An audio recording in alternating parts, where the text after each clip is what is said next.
Shalom Bapak Ibu, Saudara-saudari, senang berjumpa dengan Anda di dalam ibadah online bersama dengan kami Gereja GKP BMDC Pangkal Pinang.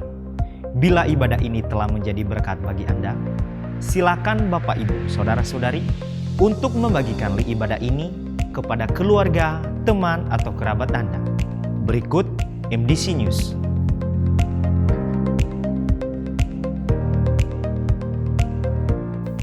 Kelas Pemuridan Pola Hidup Berjemaat atau HB diadakan setiap hari Minggu dimulai pada pukul 11 waktu Indonesia Barat setelah ibadah kedua selesai. Mari kita membangun keintiman dan relasi kita dengan Tuhan dan menikmati hadirat-Nya. Menikmati embun surgawi yang diadakan setiap hari Selasa dan Kamis dimulai pada pukul 5 sampai pukul 6 waktu Indonesia Barat. Doa meneduhkan jiwa diadakan setiap hari Rabu dimulai pada pukul 11 sampai pukul 12 waktu Indonesia Barat yang dilaksanakan secara online melalui Zoom meeting. Dan bermalam di hadirat-Nya diadakan setiap hari Jumat dimulai pada pukul 19 sampai 20.30 waktu Indonesia Barat yang dilaksanakan secara onsite di gereja. Kegiatan kesan diadakan setiap hari Selasa dan Rabu dimulai pada pukul 19 waktu Indonesia Barat. Bisa dilaksanakan secara online atau secara onsite, namun tetap mengikuti protokol kesehatan. Untuk info lebih lanjut, silakan menghubungi ketua kesan masing-masing.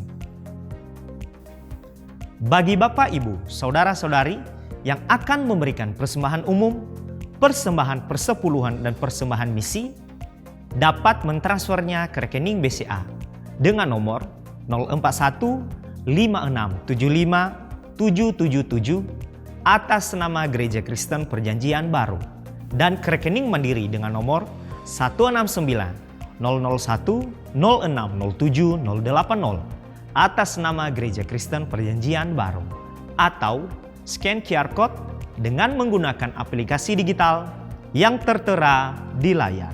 Persembahan pembangunan dapat ditransfer ke rekening Mandiri dengan nomor 169 004 000 0488 atas nama Gereja Kristen Perjanjian Baru, atau ke rekening BCA dengan nomor 041 4722 888 atas nama Gereja Kristen Perjanjian Baru. Bagi Bapak, Ibu, Saudara-saudari yang membutuhkan pelayanan dari gereja, dapat menghubungi nomor yang tertera di layar. Untuk mengetahui info lebih lanjut tentang Gereja GKP BMDC Pangkal Pinang, Bapak, Ibu, Saudara-saudari dapat mengikuti Facebook dan Instagram MDC Pangkal Pinang atau subscribe akun YouTube GKP BMDC Pangkal Pinang. Demikian info tentang Gereja GKP BMDC Pangkal Pinang, dan selamat beribadah. Tuhan Yesus memberkati. Selamat pagi, salam Bapak Ibu dan Saudara. Mari kita memuji Tuhan, sebab Dia kekuatan, pengharapan dan sukacita dalam hidup kita. Haleluya.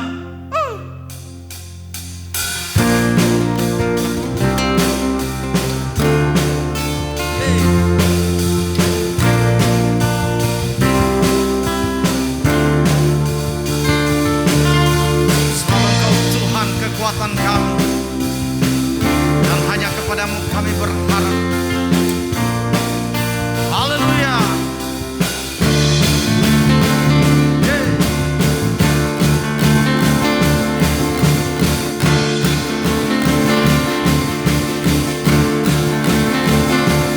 Segenap langkah kami tertuju, berlari dari segala penjuru, mendekat kepada Sang Penebus, dapati sinar terang yang kudus. Oh Yesus, Kau berkuasa untuk selamanya.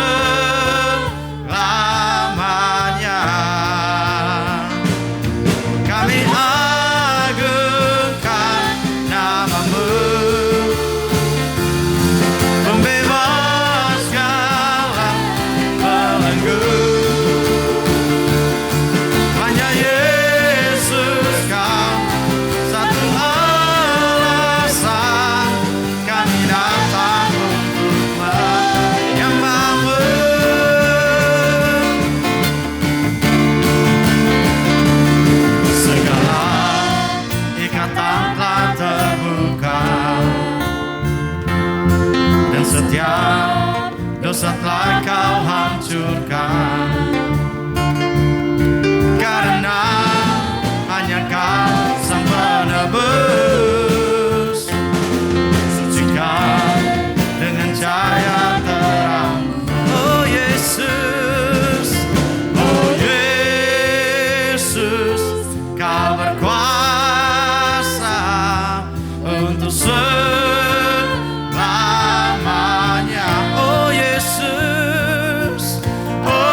Sebab Engkau Tuhan dasar kekuatan kami, dan hanya kepadamu kami berharap. Sebab Engkau Tuhan Raja di atas segala raja, yang menyatakan kemuliaan-Mu dalam hidup kami. Haleluya.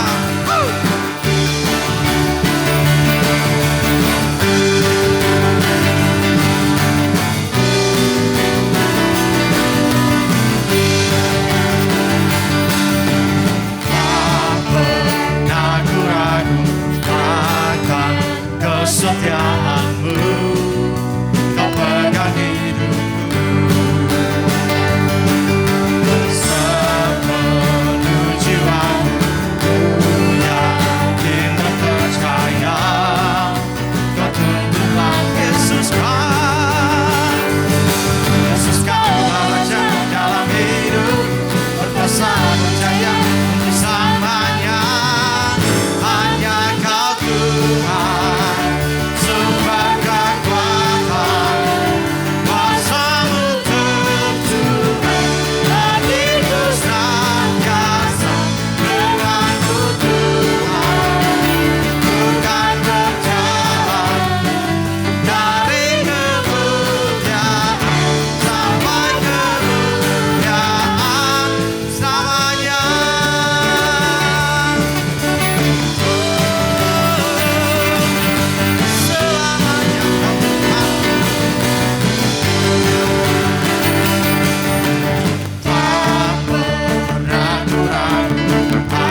damai di bait-Mu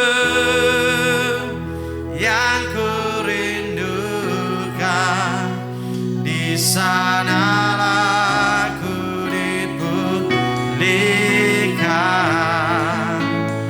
Hadirat-Mu yang kusukai, di sanalah ku merasa damai. Di bait-Mu yang kurindukan, di sanalah ku dipulihkan. Hadirat-Mu yang kusukai, di sanalah ku merasa damai yang dunia tak beri.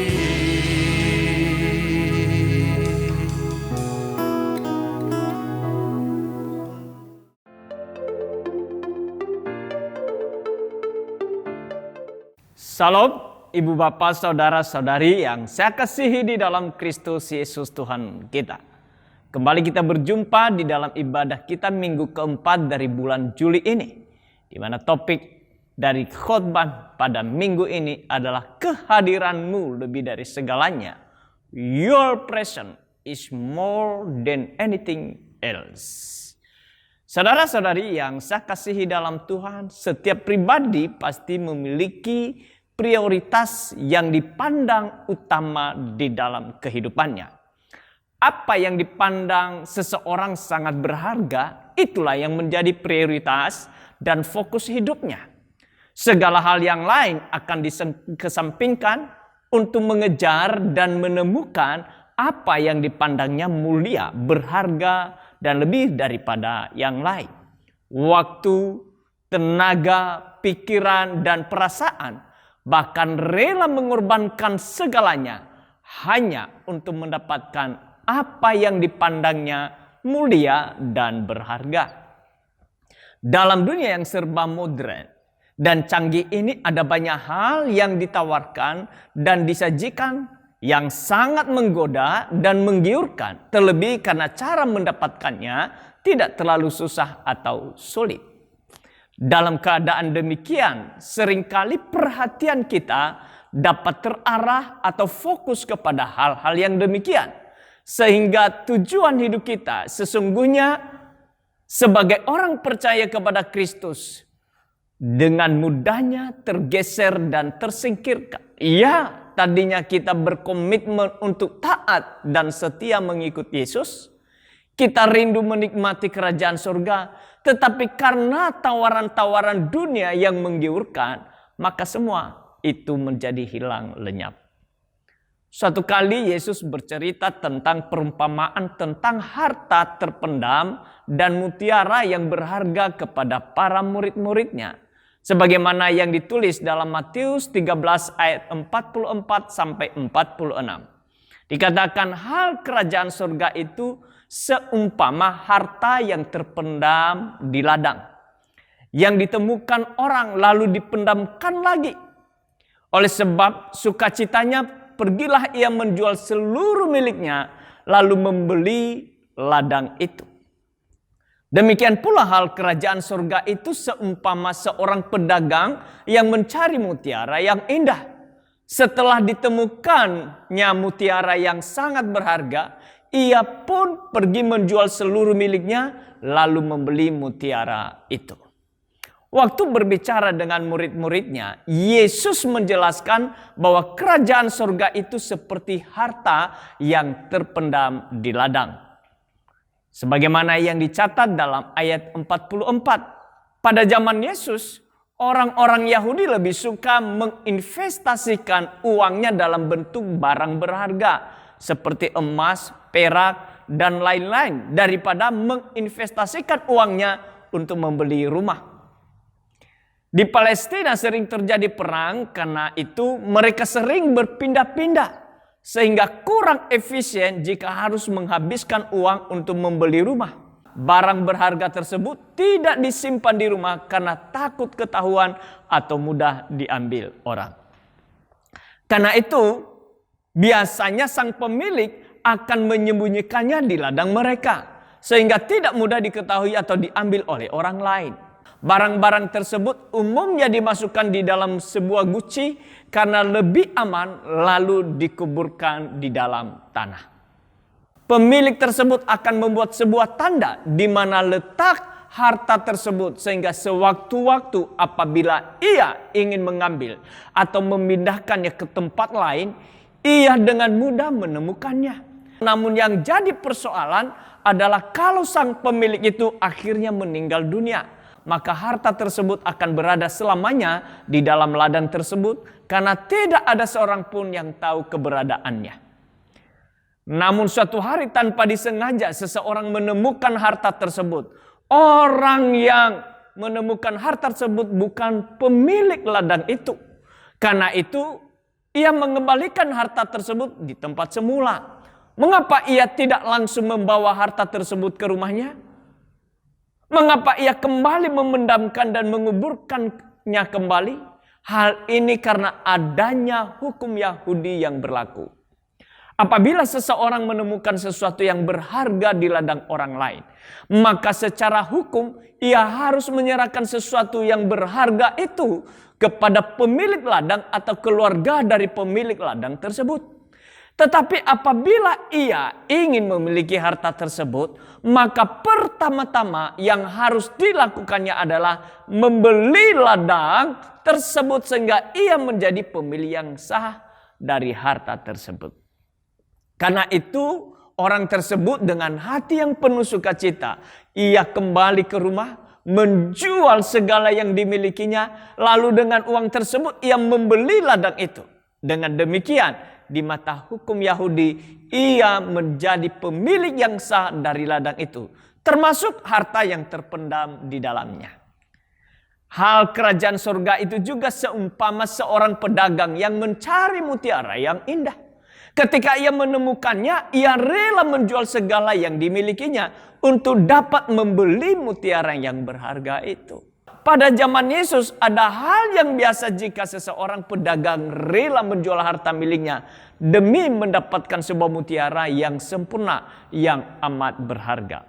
Karena itu perumpamaan ini juga sangat mengena dengan kehidupan masyarakat Palestina pada zaman Yesus. Makna dari kedua perumpamaan tersebut yaitu bahwa kerajaan surga itu lebih berharga daripada segala sesuatu yang kita miliki di dunia ini.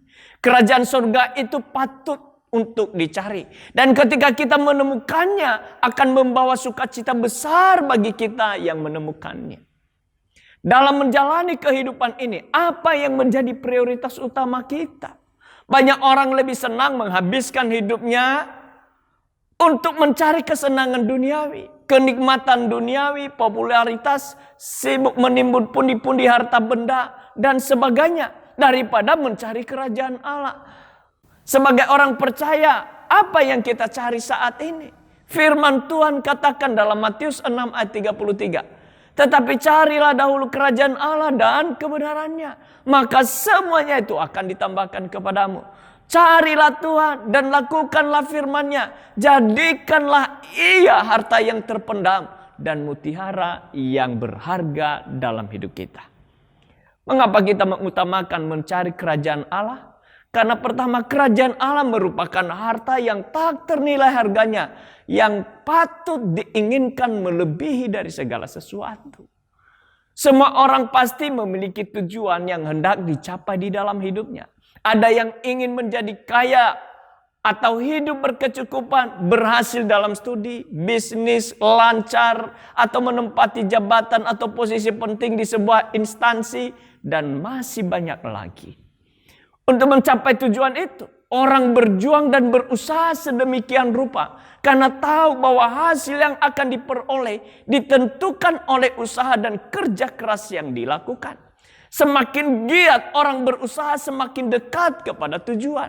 Sibuk mengejar perkara-perkara jasmani atau duniawi dapat melupakan perkara-perkara rohani yang tentunya jauh lebih berharga dan mulia. Persoalannya sekarang bukan berarti ikut Yesus tidak boleh punya apa-apa. Namun jika kita diperhadapkan dengan pilihan-pilihan hartakah atau surga, atau dengan kata lain harta yang sekarang atau harta yang akan datang, cinta materi seringkali menjadi penghalang untuk memperoleh harta surga. Karena itu dikatakan baik orang mencari harta terpendam maupun orang mau membeli mutiara yang berharga, sama-sama berkomitmen untuk menjual harta miliknya. Artinya mereka harus mengalihkan segenap hati dari segala perkara duniawi, harta duniawi, dan memusatkan seluruh kehidupan mereka kepada Kristus. Kerajaan Allah tidak dapat diukur dan dibeli dengan materi. Dalam kerajaan Allah tersembunyi harta karun yang tidak ternilai, yaitu kehidupan abadi di dalam Kristus. Harta ini hanya akan dapat diperoleh dengan cara memusatkan seluruh hidup kepada Kristus.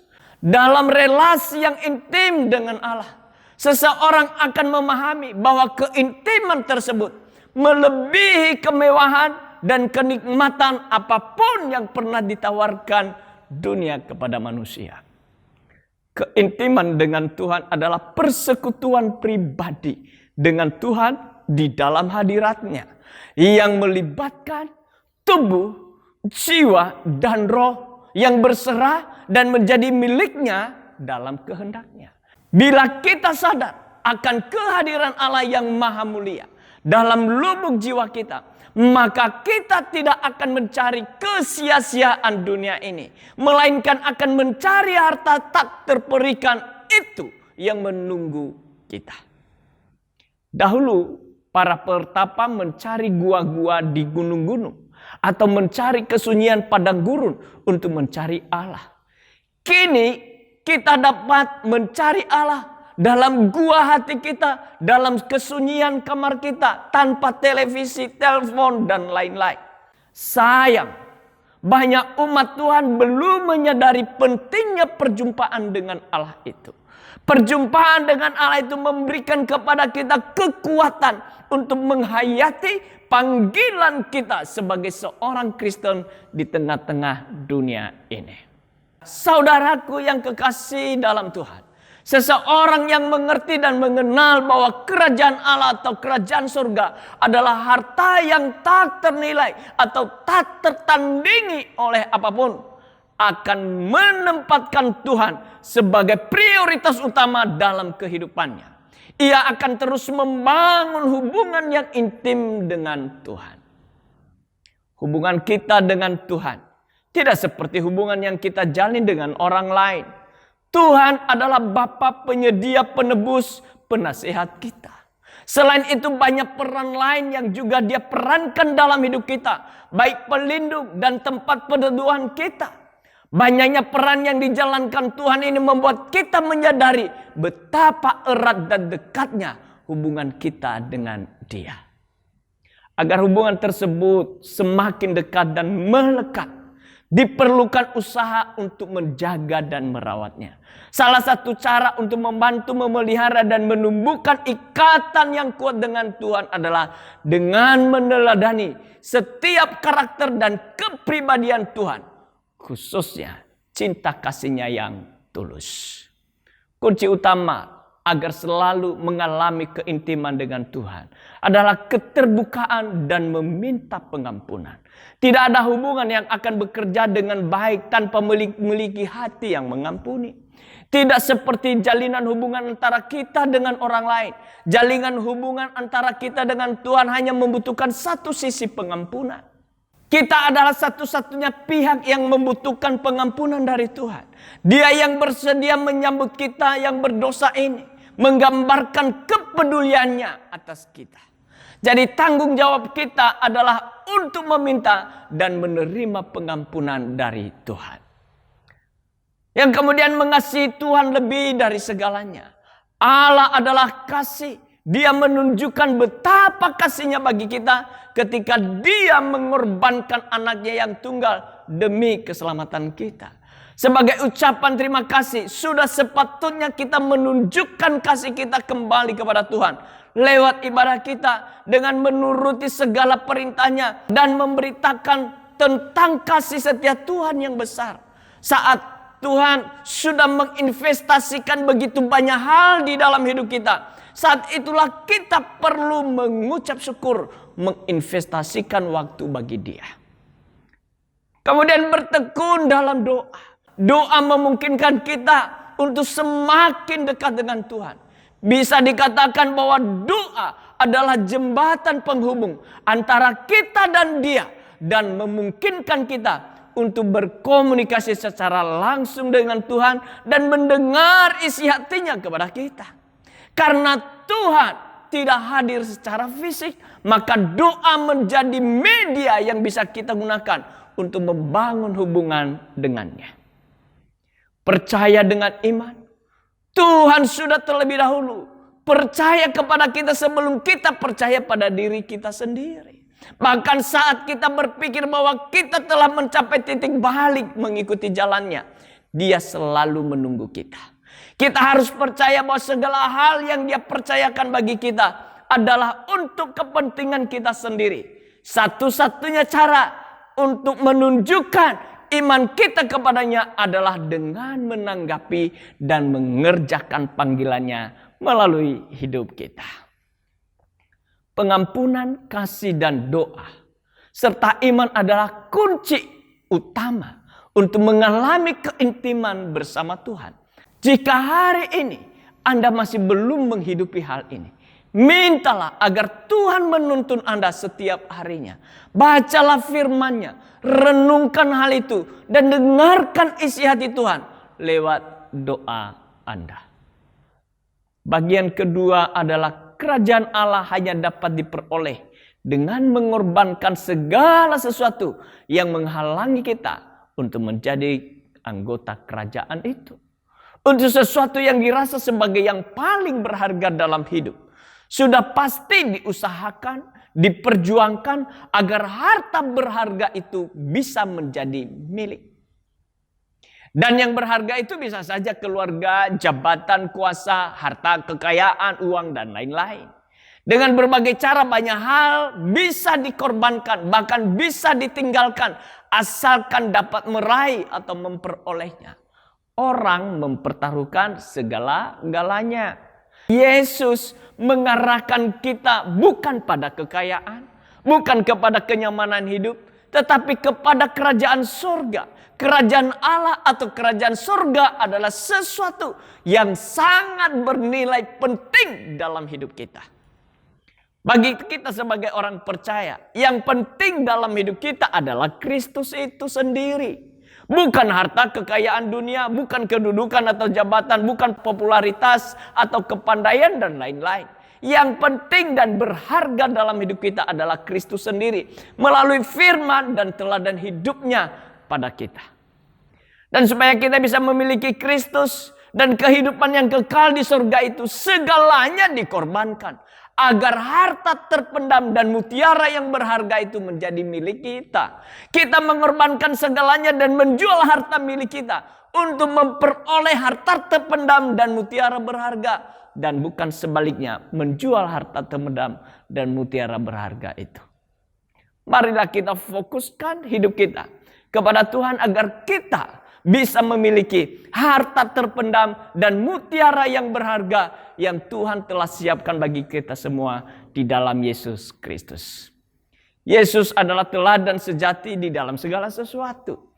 Murid-murid meninggalkan perahu dan rumah ayah mereka. Tuhan Yesus meninggalkan surga dan Bapanya yang di surga. Tuhan Yesus rela kehilangan penghormatan para malaikat dan kemuliaan yang membuat semua makhluk sembah sujud padanya dan memperoleh penghinaan dan aniaya di dunia ini. Tuhan Yesus tidak mengenal kenyamanan tempat terbaring karena serigala mempunyai liang dan burung mempunyai sarang. Tetapi Dia tidak mempunyai tempat untuk meletakkan kepalanya. Tuhan Yesus lebih menghabiskan waktu untuk semua yang mengikuti Dia daripada untuk ibu dan saudara-saudaranya. Dan terakhir Tuhan Yesus menyerahkan nyawanya di atas kayu salib. Dialah teladan sejati. Adakah kita merasa tuntutannya terlalu besar dan terlalu berat? Ketahuilah bahwa apa yang dia sudah kerjakan melampaui apa yang dia tuntut. Dia mengerjakan sangat banyak, terlalu banyak jika dibandingkan dengan apa yang dia tuntut. Masihkah kita menghina dia dengan mengabaikan semua tuntutannya untuk mengutamakan dia? Itulah sebabnya perumpamaan ini mengatakan bahwa mereka mengikut Yesus dengan sungguh-sungguh, dengan rela, dengan meninggalkan segala sesuatu. Berbahagialah mereka, karena mereka seperti orang yang menemukan harta yang tersembunyi. Tidak ada orang yang mengetahuinya. Orang mungkin menertawakan dia yang menjual seluruh harta untuk membeli ladang. Tetapi orang yang membeli ladang itu hanya tertawa di dalam hatinya. Menertawakan kebodohan orang-orang yang menertawakan dia. Untuk diingat Bapak Ibu Saudara-saudari yang saya kasihi dalam Tuhan. Sebagai pengikut Yesus Kristus, sudahkah hati kita bebas dari kesukaan akan dunia ini yang melampaui kasih kita kepada Yesus? Jika kita masih mengasihi hal-hal lain lebih daripada mengasihi Yesus, mari kita merenungkan kembali perumpamaan ini. Jika kita menemukan harta terpendam di dalam sebuah ladang yang berkali-kali lipat nilainya dibandingkan dengan ladang itu, apakah yang rela kita korbankan untuk memperoleh ladang itu? Kita akan mengorbankan seluruh harta kita jika perlu. Karena kita tahu bahwa apa yang terkandung di dalamnya jauh lebih bernilai lagi. Pengorbanan kita menjadi tidak berarti karena segera akan tertutup oleh keuntungan yang jauh lebih besar. Demikian juga dalam mengikut Yesus. Apa yang kita tinggalkan pasti akan tertutup dengan bahagia lebih besar. Karena Kristus lebih besar dari segala sesuatu. Jika Kristus lebih besar dari segala sesuatu di dalam hidup kita, maka apapun yang kita korbankan untuk Kristus sebenarnya tidak membawa kita ke dalam kerugian apapun. Karena apa yang kita peroleh di dalam Dia jauh lebih besar daripada apa yang kita lepaskan. Paulus berkata, tetapi apa yang dahulu merupakan keuntungan bagiku, sekarang kuanggap rugi karena Kristus. Malahan segala sesuatu kuanggap rugi karena pengenalan akan Kristus Yesus Tuhanku lebih mulia daripada semuanya. Oleh karena Dialah aku telah melepaskan semuanya itu dan menganggapnya sampah supaya aku memperoleh Kristus. Itu yang dicatat dalam Filipi 3 ayat 7 sampai dengan 8. Banyak orang mengikuti Yesus kemanapun dia pergi. Ke kota-kota dan desa-desa, ke perbukitan dan pegunungan, ke jalan-jalan dan sinagog. Kebanyakan dari mereka mengejarnya untuk melihat mujizat dan kesembuhan. Banyak dari mereka mungkin tertarik dengan pengajarannya. Beberapa bahkan mungkin senang dengan pengertiannya tentang Taurat dan nubuatan. Meskipun banyak orang yang mengejarnya setiap hari, sangat sedikit pengikut yang berkomitmen untuk pergi bersama Yesus. Hanya segelintir murid memutuskan untuk meninggalkan masa lalunya, meninggalkan keluarga dan teman-temannya, menyerahkan rumah dan pekerjaannya, mengorbankan diri mereka sendiri untuk kehidupan orang lain. Pada akhirnya, hanya sekelompok kecil orang bersedia untuk menyerahkan semua yang mereka miliki untuk harapan apa yang akan diterima di dalam kekekalan. Kita harus membuat pilihan hari ini. Kita bisa mengikuti Yesus atau kita bisa bersama-sama dengannya. Kita bisa melihat dan mengamati dari kejauhan atau kita bisa berada di tempat sebelahnya. Cukup dekat untuk merasakan sentuhannya, mendengarnya, bernapas dan melihat kasih sayang di matanya. Kita berada di sana ketika dia berdoa kepada Bapa dan ketika dia dicobai oleh dunia. Kita bisa mengenal dia secara intim sebagai teman, sebagai saudara dan sebagai juru selamat. Ketika kita memutuskan untuk pergi bersama Yesus, kita melakukan lebih dari menonton secara pasif dari jauh. Kita menjadi bagian dari kehidupannya dan dia menjadi bagian dari kita.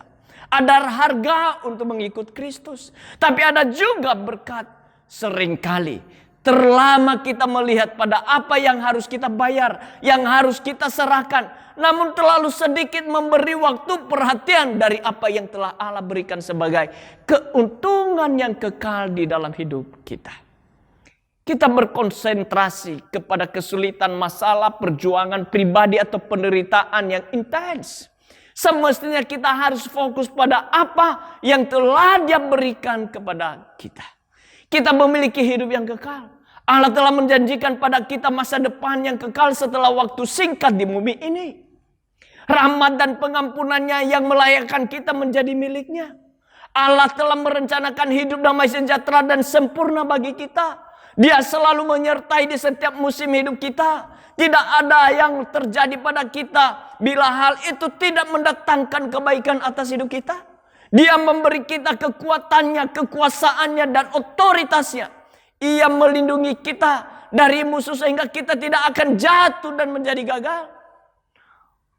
Berapa banyak lagi yang kita butuhkan untuk menyadari bahwa kita mendapatkan lebih banyak daripada apa yang kita korbankan untuk melayani Tuhan. Bahkan hal-hal yang kita korbankan diubahnya menjadi baik oleh Allah itu sendiri. Paulus dalam suratnya kepada jemaat di Filipi, kita harus menganggap segala sesuatu yang tidak berharga dan tidak penting karena pengenalan akan Kristus Yesus Tuhanku lebih mulia daripada semuanya. Semua yang kita korbankan sekarang akan kita terima kembali 1000 kali lipat di sorga. Segala sesuatu yang dimiliki di dunia ini tiada bandingnya dengan kehadiran Allah di dalam Yesus Kristus atas hidup manusia. Itu sebabnya bila kehadiran Allah menjadi segalanya, maka segalanya dikorbankan. Immanuel, Tuhan Yesus memberkati. Mari kita berdoa. Tuhan, kami bersyukur kepada Engkau karena Engkau telah hadir dalam kehidupan kami. Dan biarlah kami memiliki satu kesadaran penuh. Kehadiran-Mu adalah segalanya bagi kami. Dan kalau ada tuntutan-tuntutan pengorbanan yang harus kami lakukan karena mengikut Engkau Tuhan, sesungguhnya tiada bandingnya dengan pengorbanan-Mu atas hidup kami. Tiada bandingnya akan kehadiran-Mu di dalam hidup kami. Yang memberikan kami hidup damai sejahtera. Yang melakukan segala perkara yang ajaib di dalam hidup kami. Yang menolong, memelihara dan menjaga, melindungi kami. Dan memberikan kami kehidupan sampai kepada kekekalan. Tuhan, biarlah setiap hari oleh Roh Kudus-Mu menolong kami. Untuk kami senantiasa diingatkan olehnya. Dan kami semakin hari semakin menyadari bahwa kehadiran-Mu lebih utama daripada segalanya. Dunia ini tiada apa-apanya dengan kehadiran-Mu di dalam kehidupan kami. Terima kasih ya Tuhan. Biarkanlah firman-Mu ini terus menjadi rema di dalam hidup kami. Yang terus meneguhkan dan menguatkan kami untuk melihat dunia yang saat ini. Dan kami terus berjalan melewati semuanya itu dengan kekuatan oleh-Mu ya Tuhan. Oleh Roh Kudus-Mu yang terus memimpin kami kepada seluruh kebenaran itu sampai kepada kekekalan. Sehingga hidup kami dari hari ke hari menjadi hidup yang berkenan di hadapan Tuhan. Di dalam nama Tuhan Yesus kami bersyukur dan berdoa. Haleluya. Amin. Di bait-Mu yang kurindukan, di sanalah ku dipulihkan. Hadirat-Mu yang kusukai, di sanalah ku merasa damai. Di bait-Mu yang kurindukan, di sanalah ku dipulihkan. Hadirat-Mu yang kusukai, di sanalah ku merasa damai. Di bait-Mu yang kurindukan,